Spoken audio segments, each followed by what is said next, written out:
Blackburn Buccaneer fue concebido para lo imposible. Vuelo rasante, misión de ataque nuclear en territorio hostil. Y todo ello lanzado desde las minúsculas cubiertas de los portaaviones británicos. Hiciese el tiempo que hiciese. De esta forma el avión llegó a tener un longevo desempeño compartido. Primero en la Royal Navy, y cuando ésta se deshizo de sus aeronaves de ala fija y los desechó, la Royal Air Force no renunció a incorporarlos como uno de sus más valiosos y avanzados aviones, manteniéndolo en servicio hasta entrada la década de los 90.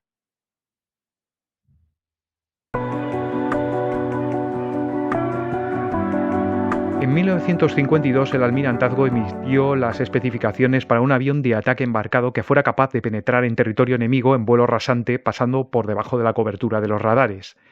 Estas misiones se habían experimentado ya en la Segunda Guerra Mundial como una contrapartida a la aparición de los primeros radares, pero no hay ni que comentar que en 1952 estos aparatos eran bastante más efectivos. Pero ante todo, era mucho más peligroso el vuelo rasante a las velocidades despachadas por un avión jet de lo que pudiera ser las ofrecidas por cualquier otro aparato disponible en la Segunda Guerra Mundial. Las fuerzas transmitidas por este tipo de vuelo en un rápido avión implicaba una estructura especialmente dura. El otro problema vinculado a esta misión estaba en su propia concepción de aeronave embarcada. Esto suponía que debía mantenerse en vuelo sin desplomarse a las velocidades lentas de aproximación que requiere el apontaje con seguridad en portaaviones, y más si las carreras de aterrizaje de estos navíos eran pequeñas, como era el caso de los construidos en el Reino Unido. La receta de un avión embarcado británico tenía un ingrediente más a tener en cuenta. Debía caber en los bajos hangares de estos portaaviones. Un pequeño paréntesis es necesario en esto. Los portaaviones británicos se diseñaron en los albores de la Segunda Guerra Mundial con cubiertas de vuelo blindadas, a diferencia de los modelos estadounidenses, por lo menos hasta la clase Midway, y de los modelos nipones. Esto suponía un incremento de peso en la zona más alta de la embarcación que podía conllevar en problemas de estabilidad. La situación se solucionó haciendo los hangares lo más bajos posible, reduciendo este problema, pero, como siempre en ingeniería, desatando otros nuevos. Un ejemplo de ello es que las alas de los Booth Corsair, que habían sido adquiridos para equipar a la Royal Navy, tuvieran que ser acortadas para entrar en esos espacios y poder así no tocar las instalaciones del techo de los hangares de los portaaviones con las alas plegadas. Este problema se sostuvo hasta que estos navíos fueron retirados. El almirantazgo escogió la propuesta de Blackburn and General Aircraft Limited, en lo sucesivo lo llamaremos GAL, bautizado como Proyecto B-103. Este sería el enésimo contrato que esta institución firmaría con la mítica Casa de Yorkshire. El diseño del B-103, luego IB-3, fue encabezado por el diseñador jefe Barry Pemberton Light, de 32 años, y que más tarde se convirtió en uno de los jefes de diseño de Hawker Siddeley y colaboró con Ralph Hooper en el diseño de uno de los aviones más importantes de la historia, el Harrier, en concreto en el proyecto supersónico, conocido como P-1154. Esto ocurriría en el contexto de las uniones forzosas de las industrias aeronáuticas realizadas por el imperativo del gobierno británico y que en 1963 forzó la unión de Hawker y Blackburn GAL. Este era el hombre detrás de este diseño, que al ser adquirido por la Royal Navy recibiría la nomenclatura M148 para identificarlo en el conjunto de los proyectos de desarrollo financiados por esta. El diseño de Blackburn bebió de las más avanzadas investigaciones sobre conformación de fuselaje para altas velocidades, es decir, de la famosa regla del área, que los estadounidenses habían descubierto transpirando para intentar llegar a su interceptor 1954, el futuro Convair F-102A Delta Dagger, a las ansiadas y requeridas velocidades supersónicas que el proyecto se obstinaba en no alcanzar. El B-103 iba a ser un avión biplaza, con cabina en tándem, diseñado en torno a la regla del área, que le daba esa forma de botella de Coca-Cola al fuselaje y que generó ese pronunciado cono de cola tan característico de este avión, y propulsado por dos motores Siddeley Sapphire. La idea era reducir la resistencia del avión que se ejercía justo en velocidades transónicas, es decir, las velocidades cercanas al Mach 1. Esto conformó un fuselaje bulboso justo después de los planos, muy distintivo del futuro Buccaneer.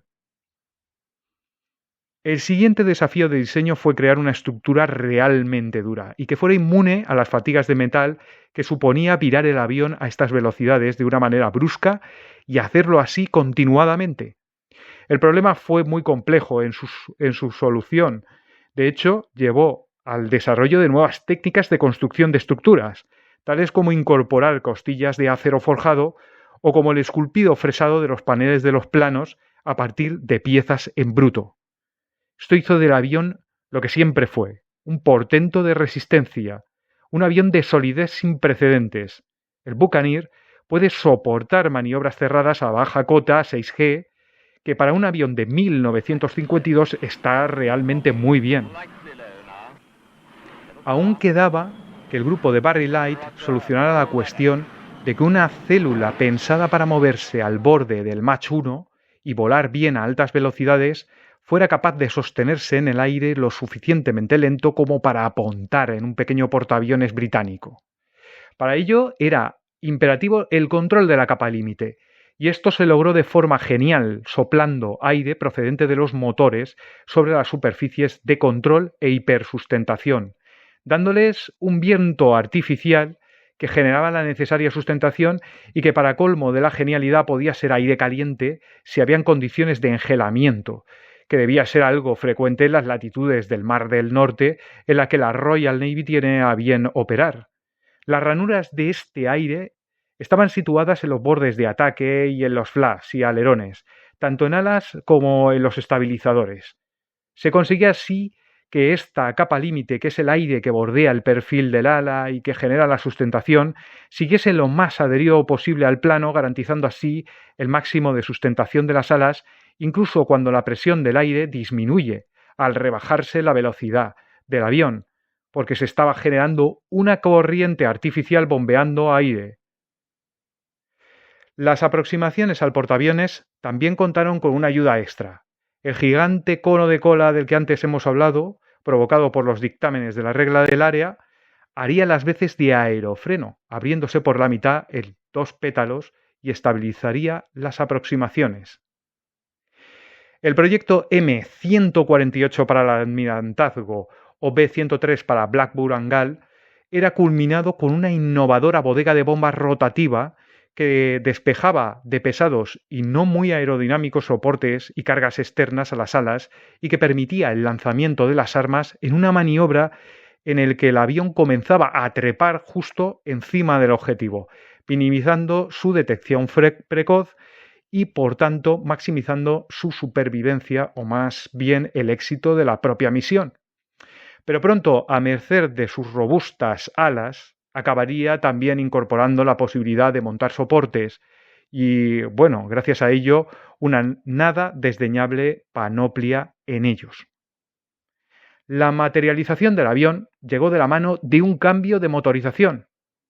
El Armstrong Siddeley Sapphire, sobre el cual se había diseñado el proyecto, sería suplido por el de Havilland Gyron Jr., que solo ofrecía en aquel momento 3.321 kilogramos de empuje unitario, puesto que se encontraba en esa fase inicial de su desarrollo.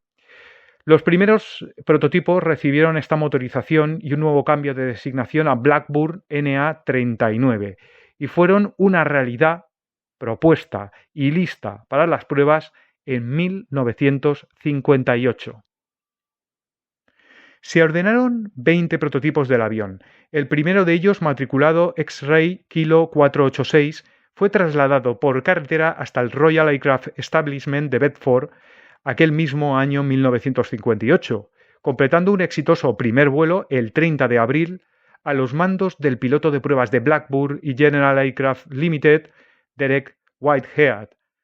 A las pocas semanas, las pruebas se trasladaron de Bedford al aeropuerto de Blackburn que tenía en Hall on Spalding Moor, descartándose el que estaba a las puertas de la propia factoría de Blackburn, en Broad, puesto que éste tenía una pista demasiado corta para el NA-39. Curiosamente, de hecho, este factor obligó a trasladar a todos los Buccaneer desde la fábrica en Broad a Holme on Spalding Moor, un viaje por carretera de casi 30 kilómetros por las bucólicas tierras de Yorkshire. Las avanzadas características del NA-39 requerían altos niveles de carga de trabajo en las pruebas, de manera que cada avión que se unía a las mismas iba progresivamente incorporando más equipos que sus antecesores. Los primeros 3 aviones, por ejemplo, se encargaron de las pruebas aerodinámicas y de motor. El cuarto de la serie introdujo los mecanismos de plegado hidráulico de las alas. El siguiente añadió la bodega de armas giratoria. El sexto, una sonda escamoteable de reabastecimiento en vuelo. El séptimo añadió los sistemas de navegación al completo. Cuando se llegó al octavo avión ya se había conformado la forma definitiva aerodinámica y se decidió ya construir el utillaje necesario para fabricar los aviones en serie. De esta manera, a partir de este momento, los aviones no iban a diferir mucho entre sí, ni siquiera con los aviones propios de serie, apareciendo ya las puntas afiladas del carenado que unía los estabilizadores al timón y que se vieron por primera vez en este octavo prototipo. El noveno avión tuvo adjudicada la responsabilidad de integrar los sistemas de armas. Las pruebas en portaaviones se comenzaron en enero de 1960 a bordo del HMS Victorious sobre el Canal de la Mancha y con el avión X-Ray Kilo 523, el séptimo Buccaneer. Derek Whitehead fue el encargado de llevarlas a cabo. En agosto de 1960 el tipo quedaría conforme para ser ya operativo con la Royal Navy, y es en este momento en el que es bautizado como Buccaneer. Se encargaría un primer lote de 50 aviones para la Fleet Air Arm de la Royal Navy.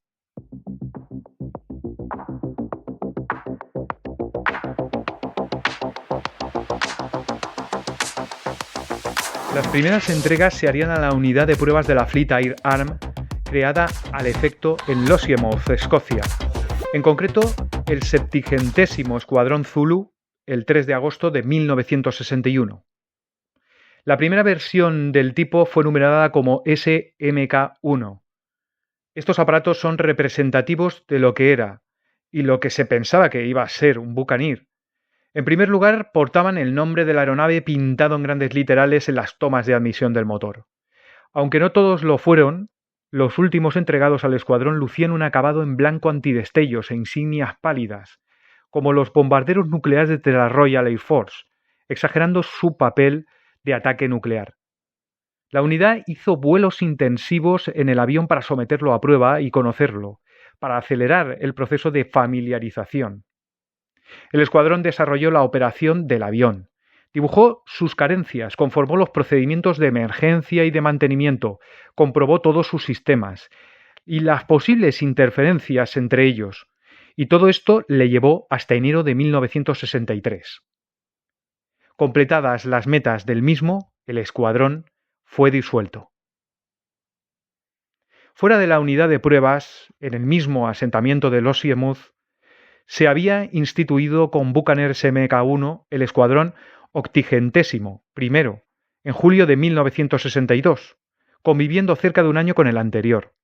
Su bautismo como escuadrón naval 100% se dio en febrero de 1963, fecha en la que son destacados en el portaaviones HMS Royal para un crucero doméstico de poco tiempo. Pero ya en agosto el avión volvería a las cubiertas, en este caso en el HMS Victorious, que en otro momento sirviera como buque de pruebas para evaluar el desempeño naval del avión y que ahora iba a alojar un crucero largo con los efectivos recién estrenados del escuadrón 81º.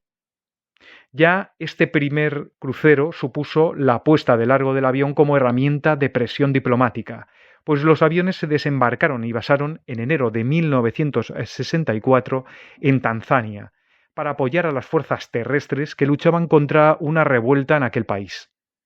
Ante tal evento fueron provistos de bombas de caída libre convencionales y lanzacohetes, pero la situación no requirió de su empleo y pronto los aviones volvieron al Reino Unido, donde en 1965 esta primera unidad sería desligada del Buccaneer S Mark I. Los primeros 40 aviones habían ido entregándose progresivamente de enero de 1962 a diciembre de 1963. Además del 81º Escuadrón, habían conformado el 89º Escuadrón, que estaba basado permanentemente en tierra. También se equipó con estos aparatos al 80º Escuadrón, que se había conformado en torno al Blackburn Buccaneer SMK-1 en marzo de 1964, con la finalidad de ser un escuadrón dedicado al entrenamiento de tripulaciones en el manejo del nuevo Buccaneer y que se había embarcado en el HMS Eagle en un crucero por Oriente. Pero la realidad fue diferente. La realidad cambia los planes pensados en los gabinetes de mando. Y al igual que los aviones del Victorious, estos aparatos fueron requeridos para tareas operativas en un África en rebelión ante un imperio que ya estaba exhausto. De esta forma, en marzo de 1966, el HMS Eagle se estacionó en el canal de Mozambique para vigilar las rutas de petroleros que pretendían abastecer de fuel a la antigua colonia británica de Rhodesia, actual Zimbabue, unilateralmente independizada del Reino Unido. Este mismo escuadrón, tras desempeñar estas patrullas, sería reclasificado como 79º Escuadrón en marzo de 1965, tan solo para volver a cambiar de designación un tiempo más tarde como 73º 736 Escuadrón. La unidad operaría el Buccaneer en su versión inicial, la SMK-1, hasta 1970, convirtiéndose pronto en la única unidad destacada con la versión que fue desplazada tras una accidentada vida operativa en la que, excluyendo los prototipos, 13 aviones se habían perdido.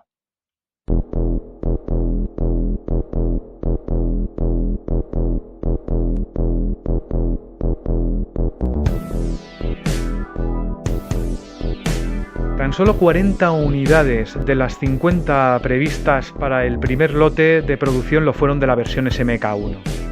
El avión evidenciaba serios problemas de empuje que, por otro lado, no eran desconocidos en los aviones navales en general. Hagamos una pequeña digresión al respecto.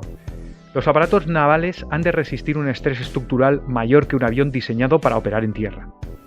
En consecuencia, sus estructuras son más resistentes y por ende más pesadas. El peso es un problema nada desdeñable para un avión navalizado, puesto que estos aviones no disponen de las largas pistas para despegar como sus contrapartidas terrestres y necesitan más empuje en un momento en el que la tecnología de reactores no era capaz de darlo con soltura. Estos problemas son usuales en los diseños de aviones navales de aquellos primeros años de la era jet y también afectaron al Buccaneer SMK-1. Equipado con unos quizá demasiado cortos motores de Havilland Gyron Jr. Resultó aún peor en la operación de esta versión porque hay que sumar que en estos inicios del servicio el avión estuvo involucrado en operaciones en climas cálidos y por supuesto húmedos. Se trataba de un avión embarcado, donde la densidad del aire ofrecía las peores condiciones de sustentación posible. Un ejemplo de ello lo encontramos en el desempeño del avión en el HMS Eagle, con el 80º Escuadrón, que obligó a retener una patrulla de Supermarine Scimitar, un aparato a que el Buccaneer estaba destinado a retirar del servicio, con contenedores Buddy de repostaje en vuelo, y debían de estar en el aire cada vez que se operasen los Blackburn Buccaneer, puesto que los Buccaneer solo podían despegar del portaaviones a la mitad de carga de carburante y esto acortaba de forma inaceptable el radio de acción posible del avión. Pero ya en estos momentos de operación en HMS Eagle sonrojantes para el Buccaneer ya se tenía una solución al problema. El magnífico turbofán Rolls-Royce Spey había sido solicitado para remotorizar el Buccaneer ya en enero de 1962 y en el 17 de mayo de 1963 ya despegaba el primero de ellos con una planta motriz que incrementaba la friolera de un 30% el empuje del avión, poniendo fin al problema de raíz. Las diferencias entre la versión SMK1 y SMK2 son palpables a simple vista. El nuevo Buccaneer tenía unas admisiones al motor considerablemente agrandadas y que le daban cierto aspecto grotesco al ser mirado de frente. El 10º prototipo del avión sería también el primer prototipo de la versión SMK2. El primero de los aviones de serie de la versión SMK2 fue el 41º en producirse y fue volado por primera vez en junio de 1964. El avión contaba con una nueva característica, una sonda de repostaje en vuelo sobre el morro en una instalación fija y que acababa con el modelo escamoteable de los SMK1, una instalación sin complicaciones. Algo menos perceptible era los bordes marginales agrandados, pero muy ligeramente, que tenía el SMK2 con respecto al 1. Los esquemas de pintura se homogeneizaron con el resto del material de la Fleet Air Arm, utilizando el gris medio en las superficies superiores y blanco en las bajas, aunque posteriormente, ya en 1966, se introdujo su elegante esquema en un solo tono de gris que luciría en el resto de sus días en portaaviones. El primer escuadrón en ser declarado operativo con el muy mejorado SMK2 fue el 70º Escuadrón Beta, en abril de 1965. De nuevo, es un escuadrón para someter a intensivas pruebas al avión y generar procedimientos de vuelo, emergencia y de mantenimiento. A su vez, un nuevo 89º Escuadrón recibiría en 1966 la nueva versión del Buccaneer y en enero de 1967 los estrenaba en un despliegue en portaaviones, en esta ocasión en el HMS Hermes. En él se acercó a España para tratar de amedrentar al gobierno español que, en una medida de presión ante Gran Bretaña para forzar la ansiada devolución del Peñón de Gibraltar, había impuesto restricciones a las operaciones en el aeropuerto de North Front, en el Peñón. Aunque la cosa no fue a mayores, sí que la presencia del HMS Hermes y los Buccaneer sobre el estrecho de Gibraltar, lejos de amedrentar al gobierno español, lo animó para enseñar la bandera, como se dijo, haciendo volar sus flamantes Lockheed F-104G Starfighter sobre el estrecho de Gibraltar. El éxito, no obstante, del desempeño del avión se hizo patente en la introducción en las dotaciones de vuelo también del HMS Eagle con el 80º Escuadrón y desde tierra en su habitual base escocesa de Lossiemouth con el 83º Escuadrón. De igual forma, el 81º Escuadrón sería el reemplazo para el 89º en el HMS Hermes. Este último escuadrón sería trasladado a servir también sobre las cubiertas de la HMS Ark Royal. En aquel momento el escuadrón 736 Escuadrón también estaba equipado con Buccaneer y basado en tierra, en la misma base, pero con los remanentes de la postergada versión, que había quedado obsoleta en apenas un año de servicio, la SMK1, y que era la encomendada para realizar ahora tareas de transición a los aviones Blackburn Buccaneer. En resumen, el Buccaneer equipaba a 5 escuadrones de la Royal Navy, con 2 basados permanentemente en tierra en Lossiemouth, uno con la versión inicial y con tareas de entrenamiento, el número 736, otro con la versión SMK2, que era el número 803, mientras que los otros 3 escuadrones estaban embarcados o asignados con el SMK2 a los portaaviones HMS Eagle, el número 800, HMS Hermes, el número 801, y HMS Royal, el número 809.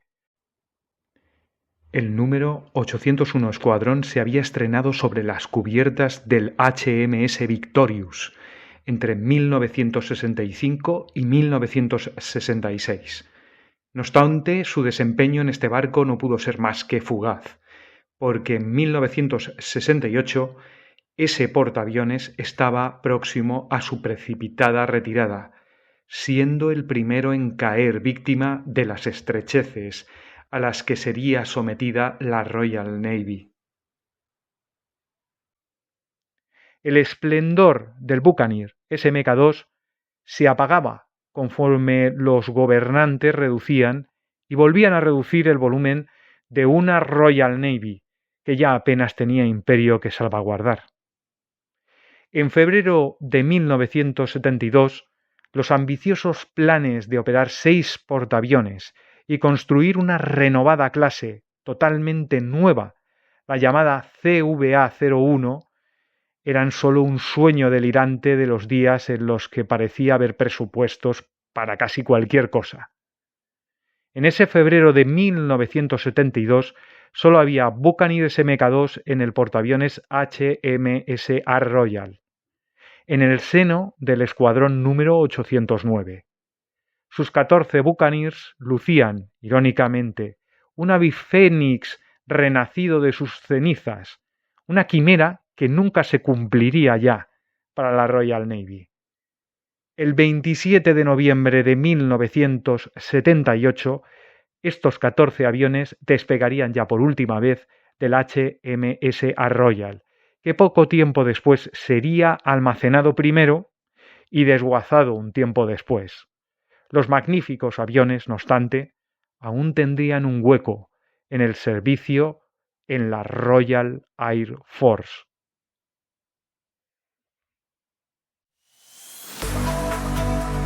El avión resultó ser un aparato bien considerado debido a sus capacidades y su diseño avanzado. Así las cosas, Sudáfrica mostró interés por la versión SMK-2 con motores Rolls-Royce Spey.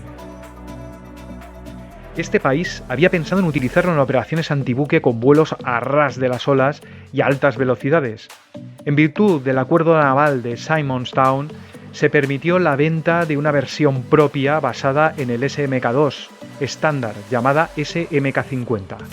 Estos acuerdos facilitaron el equipamiento de Sudáfrica con armas destinadas a defender las cruciales rutas comerciales marítimas que pasaban por el Cabo de Buena Esperanza, rutas que se habían convertido en vitales después de que se cerrase el canal de Suez.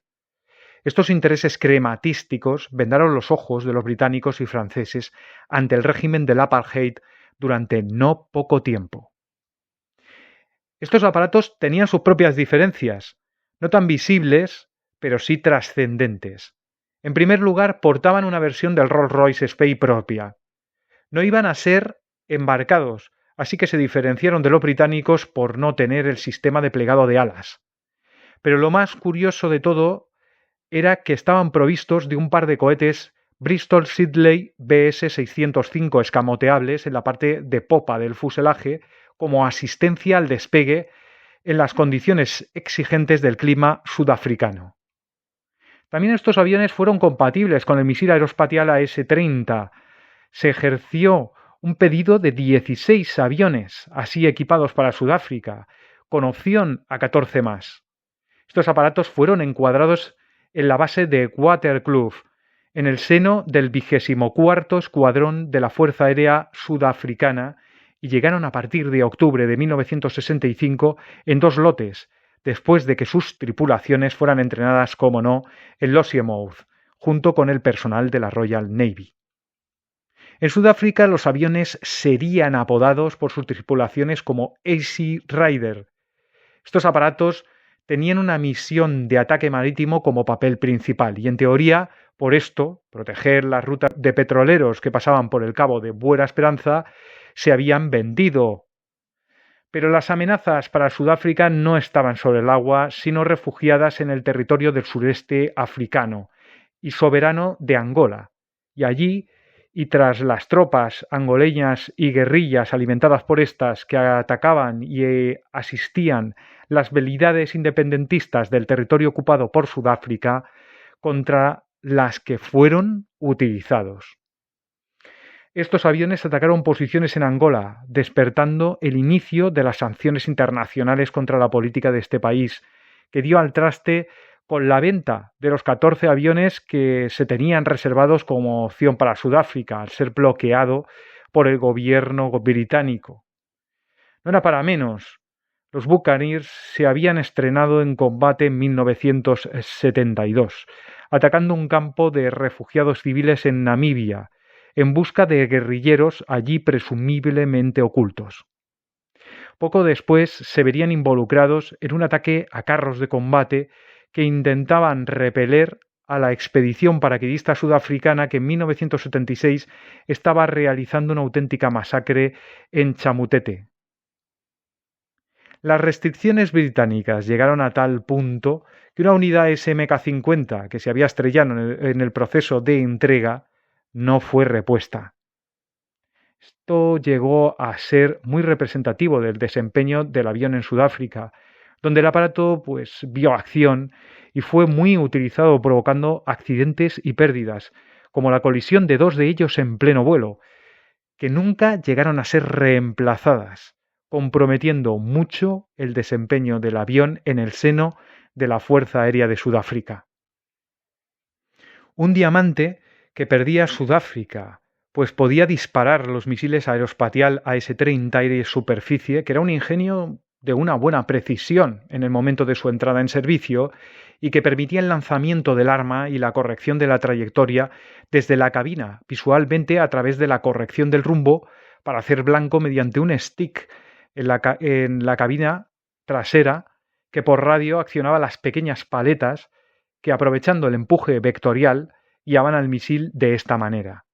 Una cuestión que también podían hacer aviones de fabricación francesa Mirage, pero estos tenían tan solo un tripulante, y este tripulante tenía que hacer esto y a la vez pilotar el avión, perdiendo bastante de su precisión.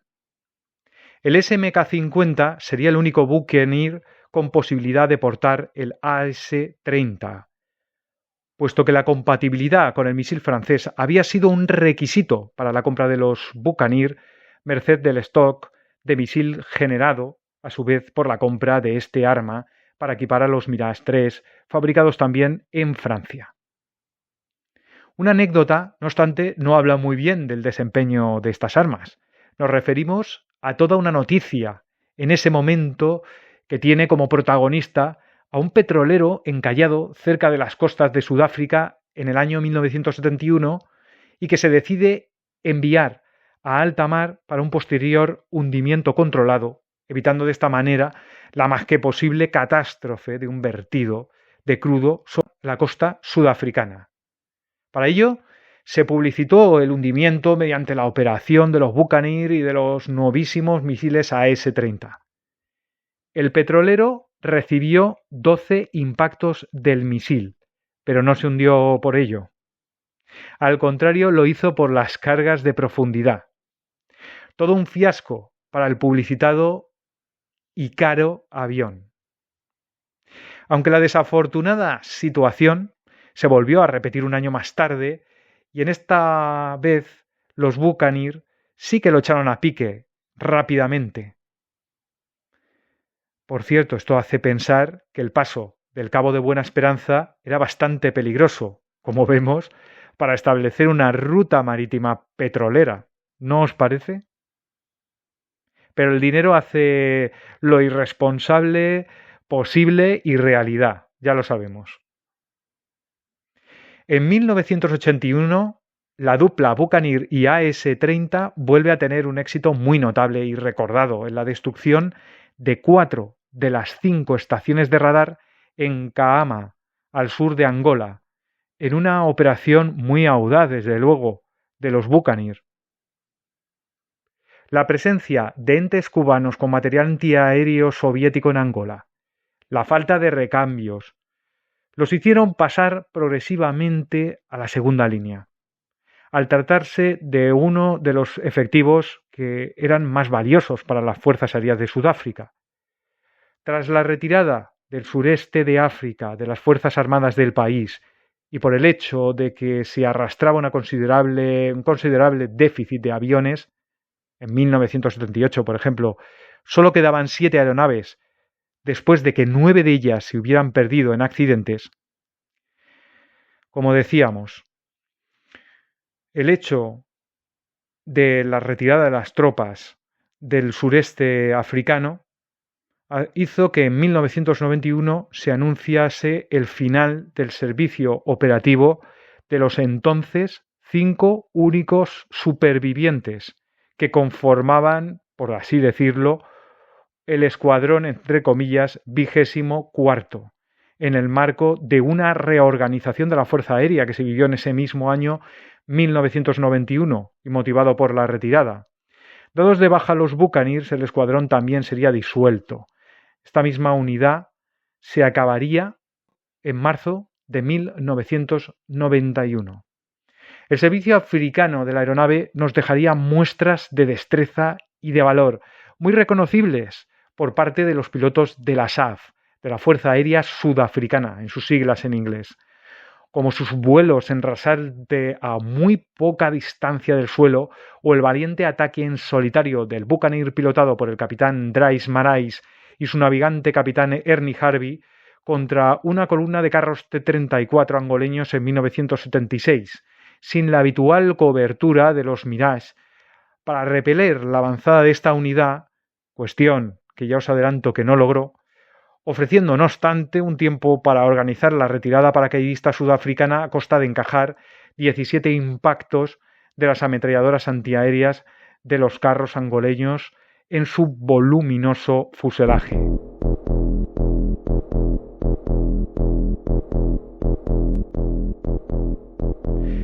La incorporación del avión a la Royal Air Force se vino de la mano de las constantes reducciones de presupuestos que desde mediados de los años 60 venía experimentando la Royal Navy y que había postergado a no poco Buccaneer en tierra.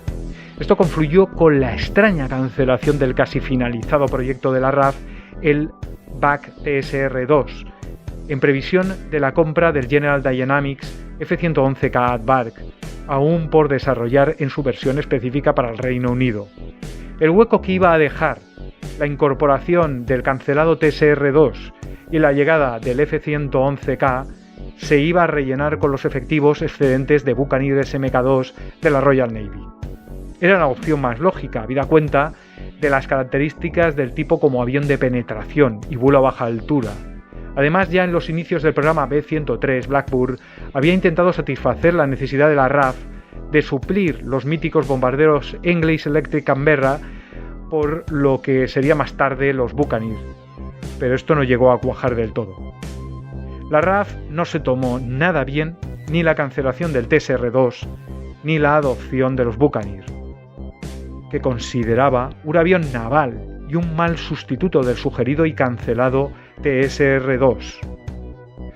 Si esto fue así, imaginamos la cara que debieron poner cuando la solución interina del Buccaneer, aceptada a regañadientes, acababa convirtiéndose en una solución definitiva y única cuando el Ministry of Defense emitió la propuesta de cancelar la compra de los General Dynamics F-111K, argumentando que 2 Buccaneer podían hacer el trabajo de un F-111K a la mitad del coste unitario del avión de natura estadounidense. De esta forma, en julio de 1968 se solicitaron 26 Buccaneer nuevos, construidos ex professo para la RAF, y 62 de los 84 aviones asignados a la Royal Navy serían también previstos para su transferencia a la Royal Air Force. Las misiones previstas para la RAF para el tipo serían la de un avión de ataque de penetración en territorio enemigo con capacidades nucleares y también el rol operativo de un avión de ataque antibuque.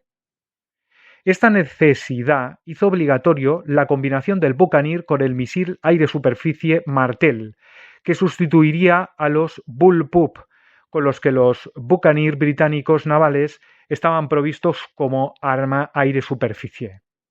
Esto acabó generando la versión SMK-2B, que designó a los Buccaneer de la RAF capacitados con el misil Martel.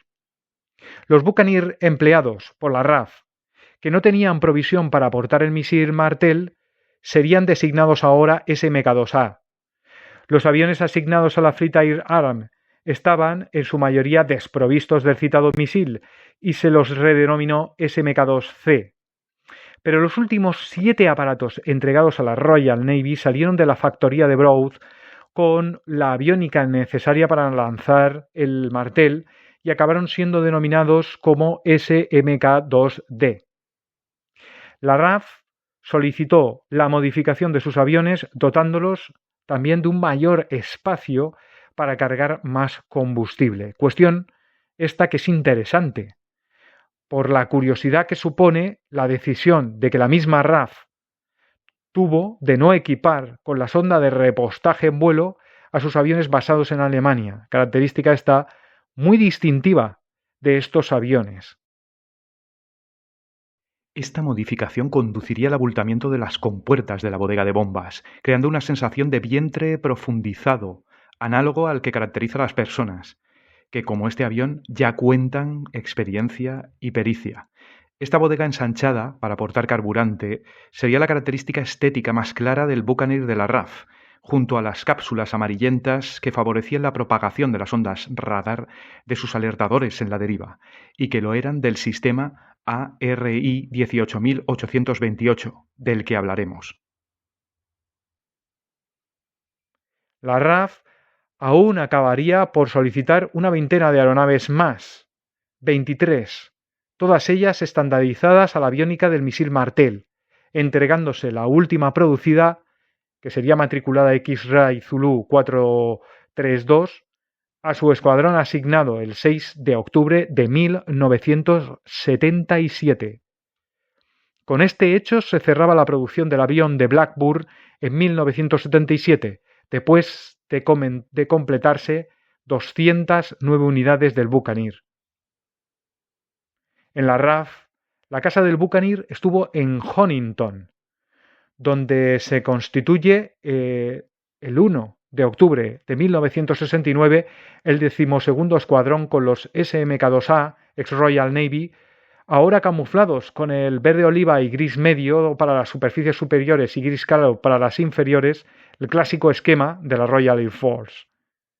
Pero pronto este camuflaje fue alterado por un camuflaje bitono total que impregnó todo el avión con el verde y el gris medio y que era más adecuado supuestamente, o por lo menos así se argumentó, para camuflarse en las bajas cotas, que era el medio vital por excelencia del Buccaneer. También se consideró necesaria la creación de un escuadrón en Honington con la responsabilidad de convertir a los aviadores de la RAF en pilotos Buccaneer. Este escuadrón fue la Unidad de Conversión Operacional OCU, por sus siglas en inglés, número 237, que se instituye en 1971.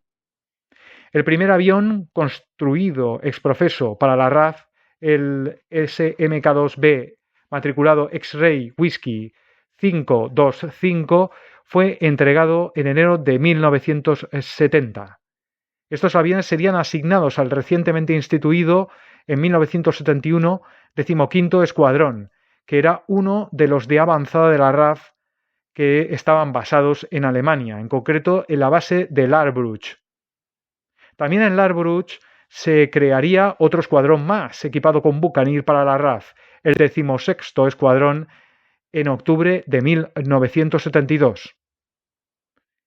En 1974 se crearía nuevamente en RAF Honington el 208º Escuadrón, que sería declarado operativo poco después, en 1975, con el rol de ataque a baja cota y penetración y habilitado para los ingenios nucleares WE-177. Este escuadrón dependería, en esta base, del mando supremo aliado en Europa de la OTAN. El último escuadrón equipado con Buccaneer de la RAF en formarse sería el 216º, constituido en 1979, también en Honington, con los Buccaneer procedentes del último escuadrón en volarlos con la Royal Navy.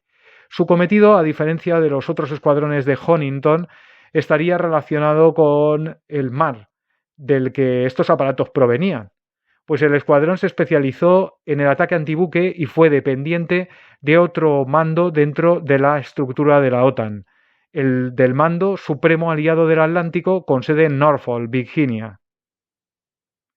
De esta manera se crearon 4 escuadrones en el Reino Unido, los números 12, 208, con misión de ataque al suelo y capacidades con bombas nucleares WE-177, el 216 de ataque antibuque y la unidad de conversión operacional 237, mientras que en Alemania la RAF Germany poseía 2 escuadrones de ataque y penetración a baja altitud con capacidades nucleares con bombas WE-176 en Larbruch, que eran las conformadas en los escuadrones 15 y 16 y cuyos aviones no llevaban sondas de repostaje en vuelo. Los aparatos fueron altamente valorados por la RAF con el tiempo, por su capacidad de transportar no solo bombas nucleares tácticas WE-177, como hemos visto, sino también por poder acarrear 4 bombas de 454 kilogramos de caída libre o bombas de racimo BL-755 instalables en su bodega interna. El aparato completaba su panoplia con 4 anclajes exteriores bajo las alas. En estos pilones podían dar cabida al antes mencionado misil Martel, según versiones, sino también a misiles AIM-9B Sidewinder de todo defensa o depósitos de combustible de 1.956 litros de capacidad. Estos soportes podían también alojar los imprecisos cohetes alojados en los clásicos lanzacohetes cilíndricos de 36 unidades del inventario de armas del Reino Unido de la época. Pero también eran el lugar de anclaje del moderno sistema de designación por láser PAVE Spike que el Reino Unido había obtenido de Estados Unidos y que le permitía lanzar bombas Paveway de alta precisión guiadas por láser. Para colmo, también tenía la posibilidad de alojar contenedores de perturbación electrónica AN-ALQ-101V10 para enmascarar su presencia ante los radares enemigos. Un pack que los situaba en los más altos estándares tecnológicos de la aviónica de ese momento. También se dotó a los SMK-2B desde el 30º de producción de un alertador de amenazas ARI 18.228 que se alojaba en las puntas delantera y trasera del carenado de los estabilizadores de la cola. Una mejora esencial para ser operado en un escenario hostil y con multitud de misiles antiaéreos, como el que se había planteado en Vietnam del Norte en su guerra aérea contra Estados Unidos. El sistema, la verdad es que debió convencer, porque fue instalado retrospectivamente a todas y cada una de las unidades de Buccaneer en servicio con la RAF. Pero el trono recién adquirido en la Royal Air Force en virtud de sus capacidades de vuelo, misiones y sofisticado equipo empezó a tambalearse en 1980. En este año, algunas células empezaron a demostrar el cansancio acumulado y motivado por la naturaleza tan específica de sus misiones, con elevadas G de vuelo a baja cota. Este problema se descubrió de la peor de las maneras posible, cuando en los ejercicios Red Flag de aquel año, un Buccaneer se estrelló, pereciendo su tripulación. Las razones del accidente resultan ser la citada fatiga del metal. De esta manera, la RAF ordena en febrero de 1980 que todos los Buccaneers estén en tierra hasta que se revise la estructura de sus alas. Se detectaron fisuras en muchas de estas aeronaves. Los aparatos fueron reparados y reforzados en no pocos casos, pero otros Buccaneer debieron retirarse definitivamente del servicio activo y dejarse listos para su desguace. El resultado, que se sumó al del dolor de la pérdida de las vidas, fueron las restricciones operativas en la manera de volar de los Buccaneer para no forzar las máquinas supervivientes y la reducción del parque del avión en la RAF, que llevó a la decisión de desactivar el 216º Escuadrón debido a la falta de aviones, precisamente de reciente formación. Este escuadrón sería el primero en desaparecer y por una dolorosa razón y una manera muy precipitada. Lo cierto es que desde los años 70 ya volaba su sustituto en pruebas, el prometedor Panavia Tornado. Este magnífico avión había arrastrado retrasos en su desarrollo y en su entrada en servicio, y aunque en 1980 este se veía muy próximo, se evidenciaría que el mal del tiempo que padecía el programa Tornado infectaría también con más retrasos a su entrada en servicio, posponiendo la retirada de los maravillosos Buccaneer. En 1983, los escuadrones supervivientes del Buccaneer, basados en Huntington, fueron desplazados a la antigua casa de los Buccaneer de la Royal Navy, la ahora base de la RAF en Lossiemouth. La razón de tan sorprendente regreso está en el hecho de que debían dejar sitio a los nuevos Panavia Tornado en Huntington. En la nueva base, los 12º y 208º escuadrones mantuvieron su armamento nuclear, pero este se redujo en número de bombas de este tipo, porque sufrieron también un cambio de rol, que es una de las cuestiones más significativas de este traslado. Ahora estas aeronaves dejarían su papel de ataque a baja cota para desarrollarse como aviones de ataque antibuque. El Panavia Tornado comenzó su lento proceso de sustitución de los Buccaneer de la RAF, empezando por equipar al 15º Escuadrón del Arborough en este mismo año 1983. Sin embargo, los problemas de entregas y de retrasos del programa Panavia Tornado dio un último aliento de vida a los Buccaneer, cuyas últimas unidades hay que tenerlo muy en cuenta, que habían sido entregadas tan solo 6 años antes y estaban lejos de ser aviones desechables, pese a los problemas evidenciados en 1980 por fatiga experimentada en algunas aeronaves de este tipo. De esta manera se lanzó un programa de mejora de aviónica y de radar para los SMK-2B en 1985, que entre otras cosas concedió capacidades con el muy mejorado misil antibuque Sea Eagle, cuestión esta que sería operativa en los Buccaneer a partir de 1986. Hasta 1989 no se completaría el último Buccaneer SMK-2B afectado por estas mejoras.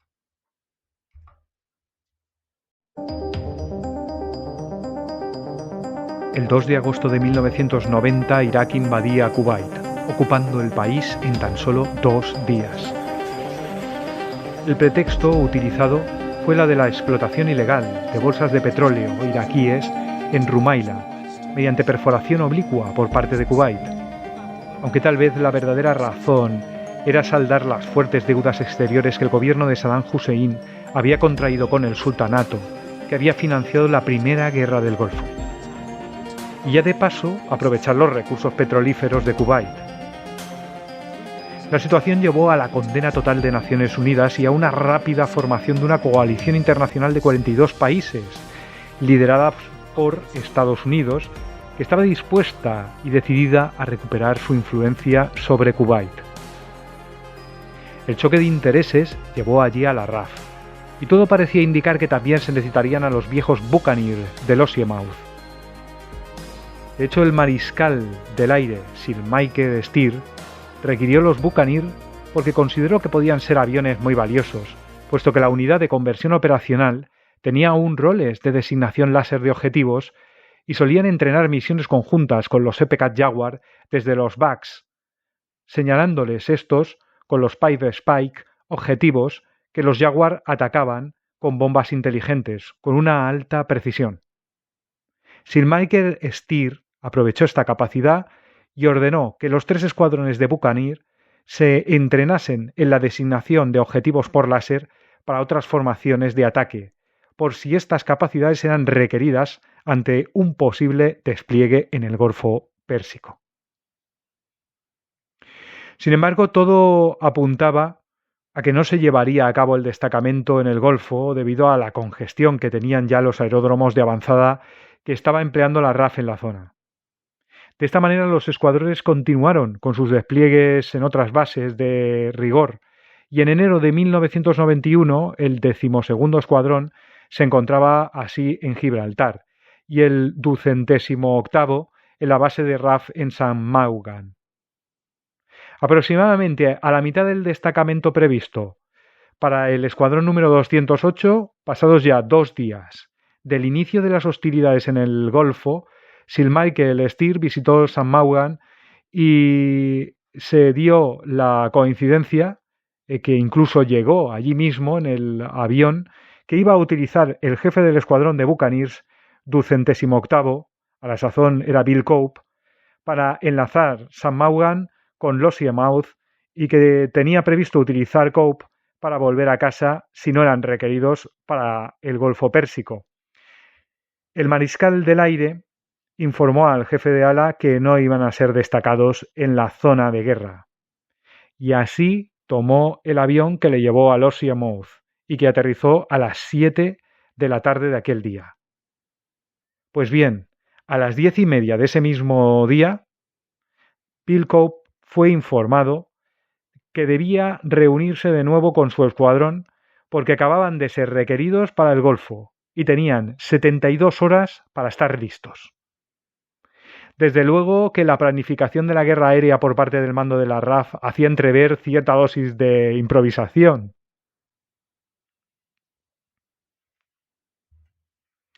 Lo cierto es que los Panavia Tornado destacados habían empezado con mal pie, utilizando el expuesto vuelo rasante para conseguir alcanzar con precisión sus objetivos y perdiendo aviones en estas misiones tan expuestas.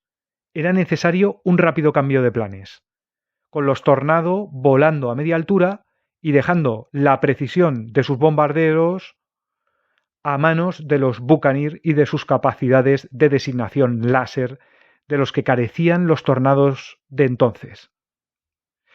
Los frenéticos 3 días de preparación para equipar y preparar el primer lote de 6 aviones fueron desquiciantes. A los pilotos se les proveyó de trajes de combate y también NBQ. Se revisaron los aviones, se pusieron a punto totalmente, se repintaron con esa capa total de color arena. Se les instalaron antenas IFF comunes para todos los aparatos de la coalición y se mejoraron los elementos de comunicación de los aparatos, las radios. También se empaquetaron las armas. El 26 de enero llegaba el primero de los Buccaneer a Bahrein, el volado por el jefe de ala Cope, con los misiles IM-9 Sidewinder montados y armados, y después de un vuelo de 9 horas, con múltiples reabastecimientos en vuelo, que partió directamente desde Lossiemouth. Bahrein sería la casa de los Buccaneer en la Guerra del Golfo. 12 aviones del 208º Escuadrón fueron requeridos para ello. Poco tiempo después de este primer día comenzaron las fases de entrenamiento intensivo que también sirvieron a los aviadores de Buccaneer a aclimatarse al vuelo en el desierto. Se había planificado que los Buccaneer dieran designación láser a grupos de Panavia Tornado. Como se pensó que los Buccaneer solo podían llevar un designador Spake y este podía fallar echando a pique toda la misión de ataque, se pensó en que los grupos serían compuestos por 2 Buccaneer que serían la mira de un grupo de 4 Panavia Tornado. La primera misión llegó el 2 de febrero de 1991. Se debía destruir el puente sobre el río Éufrates a su paso por As-Suwaira. Para ello, 2 Buccaneers del escuadrón número 208 irían acompañados de 4 Tornado del antiguo escuadrón Buccaneer, ahora de Tornado 15º. Los 2 Buccaneers y 4 Tornados atacaron desde una altitud media de 5.500 metros. Los navegantes, sentados en la popa de los Buccaneer, tuvieron que apuntar las bombas durante los 40 segundos transcurridos entre la descarga de las mismas por los Panavia Tornado y el impacto. Los 2 extremos del puente fueron atacados con éxito por la formación de una manera efectiva. El Buccaneer había desempeñado a la perfección su misión. Aquella misión había contado con repostajes en vuelo y con la alarmante presencia de alertas que indicaban que los aviones habían sido detectados por radares antiaéreos iraquíes. Por suerte, no llegaron a disparar contra la formación, ni tampoco los aviones de alerta temprana informaron de la presencia de cazas hostiles para proteger la zona. Uno de esos Buccaneer se exhibe hoy en el Museo de la RAF de Londres. Se trata del SMK-2B, matriculado X-Ray Whiskey 547, construido en 1972 por Blackburn Hawker Siddeley en Broad, Yorkshire, y volado por el teniente de vuelo Glenn Mason y el líder de escuadrón Norman Brough. Aún conserva el camuflaje de aquel día, con sus marcas del desierto.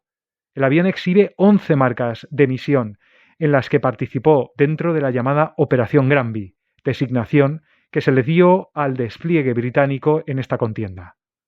Es curioso porque en 10 misiones el avión se utilizó como designador láser para Tornado, pero una de estas misiones fue este avión, el Buccaneer, el encargado de hacer todo el trabajo. Pronto se estableció una rutina con misiones diarias de paquetes mixtos Tornado-Buccaneer para destruir los puentes sobre los ríos Tigris y Éufrates, buscando, de esta manera, romper las líneas de abastecimiento del ejército iraquí en Kuwait. Una semana después de iniciar las operaciones ya había 9 tripulaciones operativas. Este factor y el éxito de las misiones condujeron a un incremento en las mismas. El desempeño del Buccaneer en la Operación Granby era tan solo limitado por el número de aviones disponibles y por el hecho de que los designadores Pave Spike solo podían operar de día, a diferencia de los actuales designadores láser. La operación de guiado del láser se hacía mediante un sistema hoy anticuado, por dificultoso, de una bola que iba moviéndose en la cabina trasera del Buccaneer mientras se miraba a un visor. Esto es especialmente llamativo, puesto que la tasa de error de estos ataques se consideró menor que las actuales, lo que habla ciertamente muy bien de los navegantes de los Buccaneer y de su adiestramiento. Un episodio de este destacamento en Bahrein fue el derribo en el suelo de 2 aviones de transporte iraquíes por parte de un ataque de oportunidad perpetrado por un par de Buccaneers que se encontraban de regreso de una misión. La fecha del hito fue el 27 de febrero de 1991, en el aeródromo de Saika Mazar. Estos ataques fuera de la misión principal también fueron regularmente realizados por las tripulaciones de los aviones del escuadrón número 208. La contribución de los aviones del 208º Escuadrón en el Golfo Pérsico es especialmente valorada, puesto que contribuyeron de una forma muy efectiva a cortar los suministros que Irak necesitaba para mantener la ocupación de Kuwait. En total se les acreditó con el guiado de bombas que destruyeron aproximadamente 20 puentes, desde los puentes colgantes hasta los puentes de autopista de doble tramo. En los momentos de planificación de esas misiones y de éxito de las mismas, se desconocía que el ejército iraquí pasaba sus cables de fibra óptica por aquellos puentes. Sin saberlo, estos ataques no solo dejaron desabastecido al ejército iraquí de ocupación, sino que también lo dejaron incomunicado.